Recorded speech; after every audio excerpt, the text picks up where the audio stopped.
Bonjour, merci, je me régale. Alors, quelle est votre question? Alors, la question, c'est peut-être le plus jeune qui va pouvoir me répondre.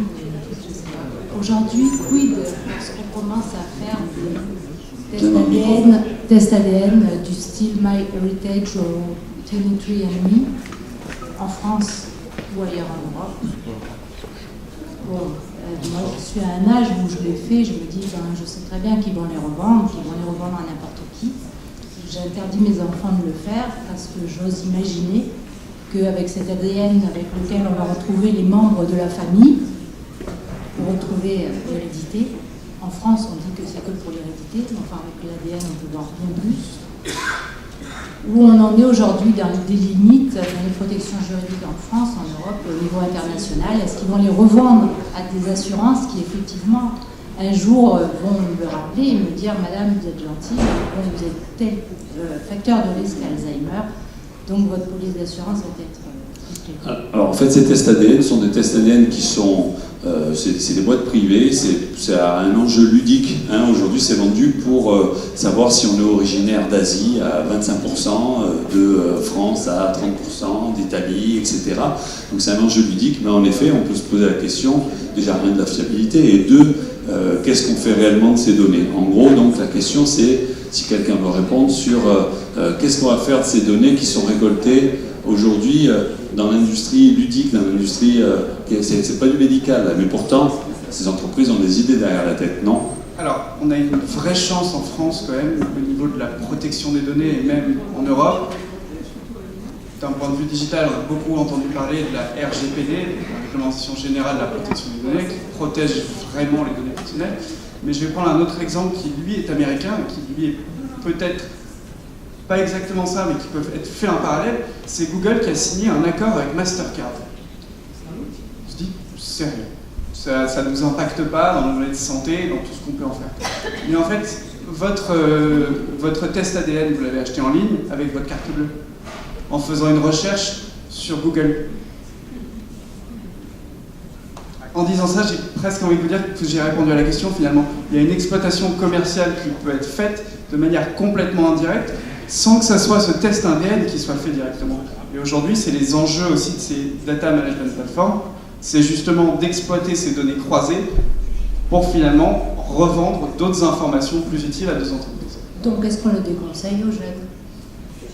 Est-ce que fait la loi française dans ce cadre-là? Aujourd'hui, la loi française protège complètement et entièrement les données personnelles, l'exploitation de données personnelles qui ne sont pas consenties. C'est-à-dire que si demain matin, quand vous faites ce test de DNA, vous ne lisez pas les conditions générales d'utilisation de vos données, j'ai envie de vous dire, c'est votre problème. Mais peut-être qu'ils en font une utilisation commerciale, ou peut-être que c'est prévu qu'ils en fassent une utilisation commerciale. Est-ce que la France, est-ce qu'il y a une envie un petit peu de se mettre sur ce marché, peut-être pas de la même manière, est-ce qu'il y a une envie aussi de créer l'application santé, mais aussi pour le patient? Donc est-ce que ce ne serait pas le dossier médical partagé? Donc en gros, la concurrence entre le privé et les systèmes de santé français.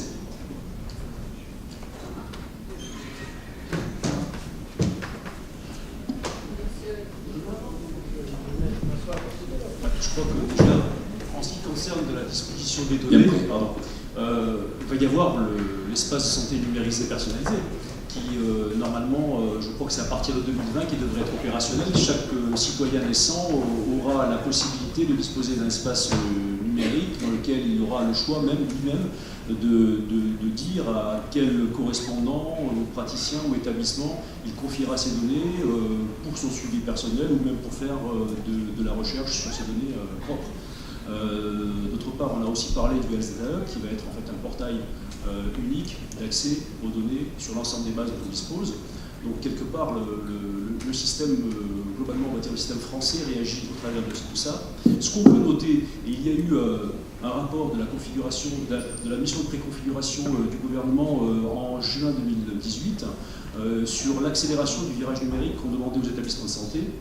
Il y avait un état des lieux, une constatation qui a été faite, c'est qu'il y avait en fait une floraison de solutions informatiques qui finalement n'étaient pas utilisées et qui avaient en soi une durée de vie très courte parce qu'elles ne s'étaient pas appropriées ni par les professionnels ni par les patients.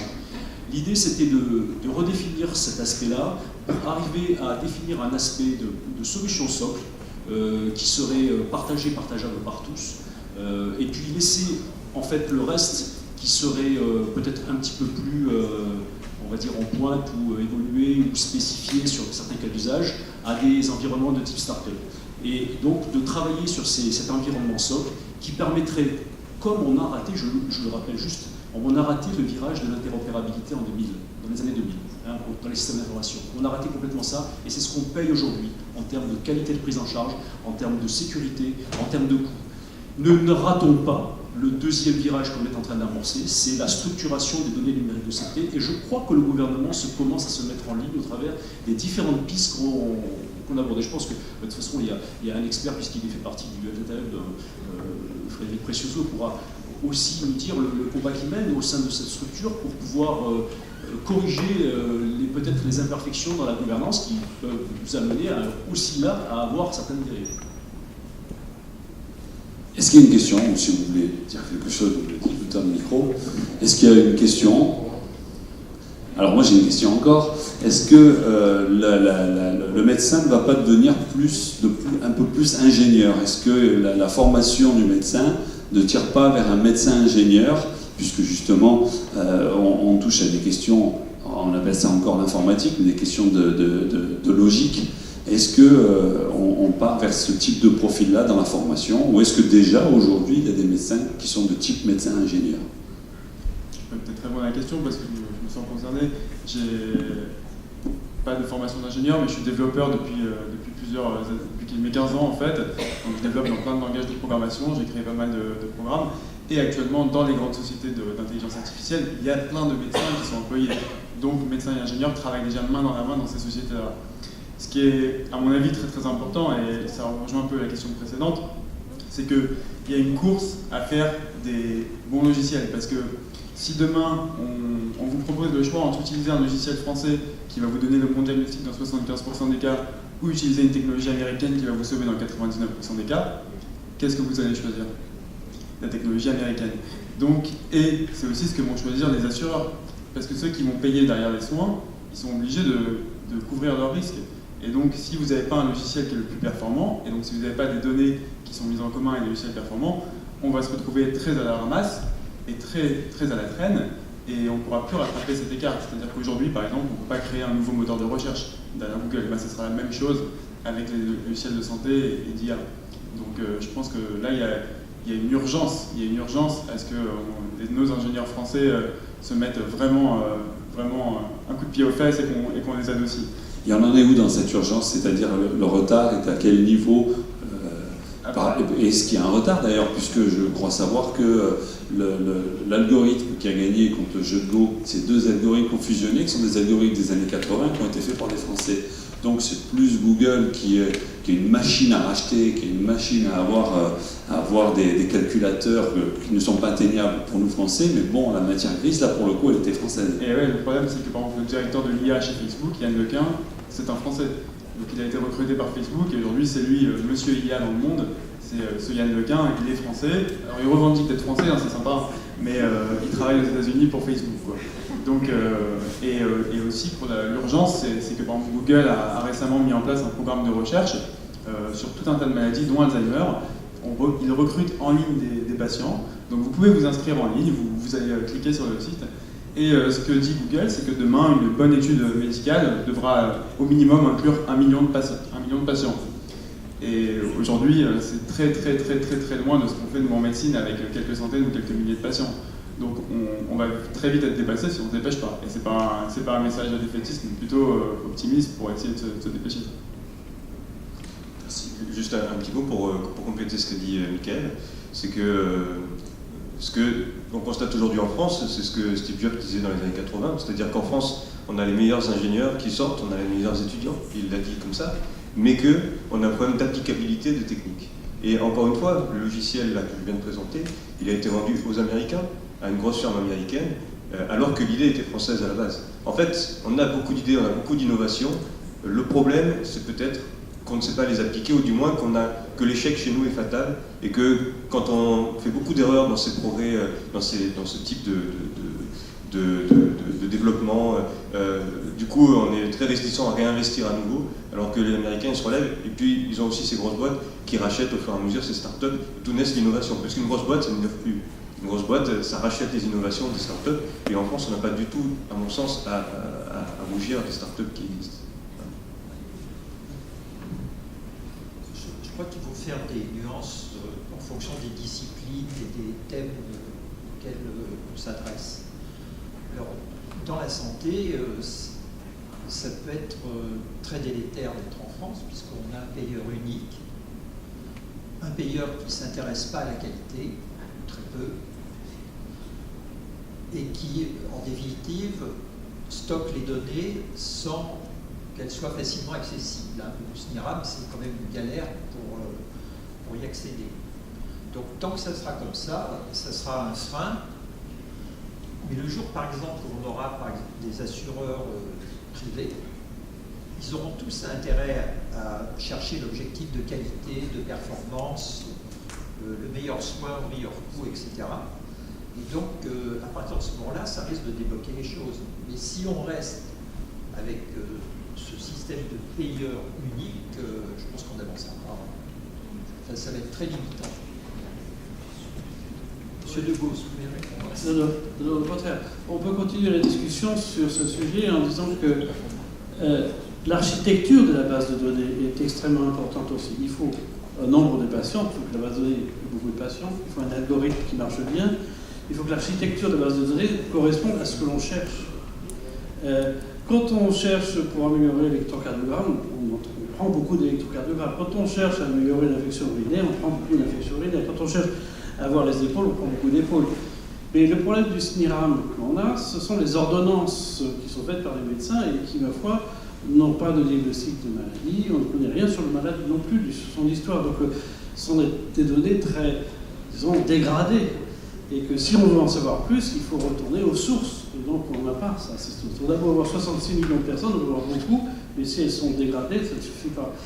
Donc, la question, plus on est une architecture proche de ce que l'on cherche, plus on aura, en fin de compte, une intelligence artificielle qui sera aidante, qui aura, avec un bon algorithme, on y arrive, il suffit après ça d'enregistrer, enfin d'en prendre de plus en plus. C'est-à-dire, ça achète après. Il y avait une petite boîte de cardiologues qui s'occupe aussi des électrocardiogrammes. Ils en sont à 500 000, ils ont été achetés une base de 1 million, ils achètent des bases de données. Donc, le problème, c'est que la donnée soit bonne. C'est-à-dire qu'il faut non seulement avoir l'électrocardiogramme, mais bien avoir le bon diagnostic associé. Parce que s'il n'y a pas un bon diagnostic associé, on se trompe. Donc, pour moi, il y a cette dimension de voir quelle est l'architecture et pourquoi on le fait. Et c'est pas le tout d'être public ou privé. C'est vrai que Clalit d'Israël c'est une assurance privée et qui fait beaucoup de travaux sur l'amélioration des soins, notamment détecter de l'embolie pulmonaire fréquent, enfin facilement, s'occuper des hypertensions artérielles, etc. Donc c'est un assureur qui a un objectif, c'est améliorer le système et améliorer en fait le compte du patient.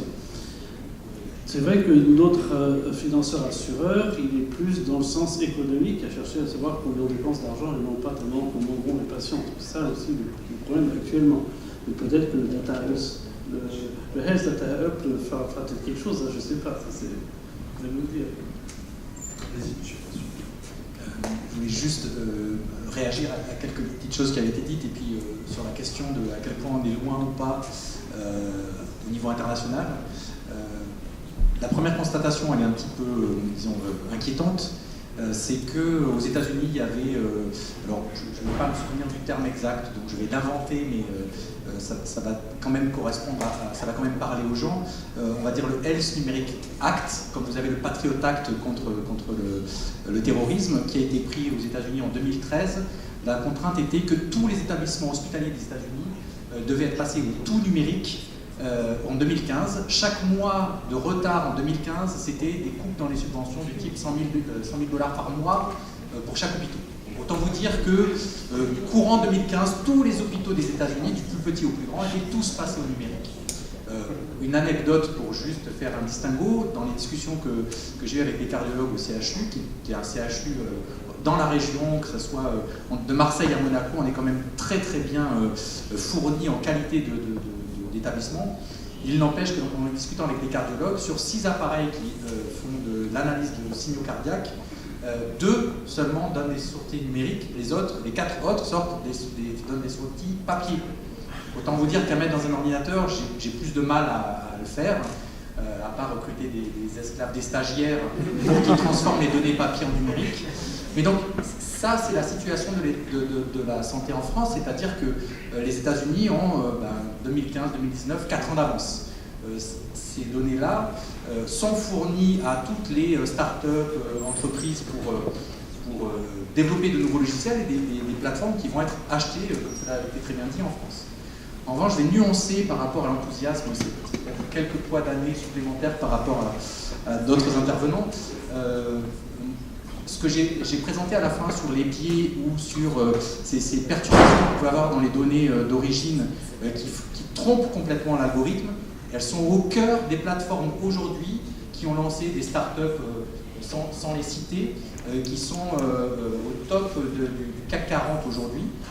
Elles ont au cœur de leur système ces problèmes qui ne sont pas résolus. Donc l'innovation c'est très bien, mais il faut avoir une compréhension, une connaissance de ce qu'on fait sur les données. Et de ce point de vue-là, j'ai la sensation qu'en France, du coup, on n'est pas en retard parce qu'on est un tout petit peu plus prudent. Donc on a 4 ans de retard sur les États-Unis sur les données numériques, et donc le Health Data Hub, le Santé Data Hub va d'une certaine façon tenter de résoudre ça. Mais surtout, prenons notre temps et travaillons tous ensemble pour éviter de construire des super intelligences artificielles très sophistiquées, faites par des informaticiens et quelques chercheurs qui rejoignent des grands groupes d'intelligence artificielle type Google, etc.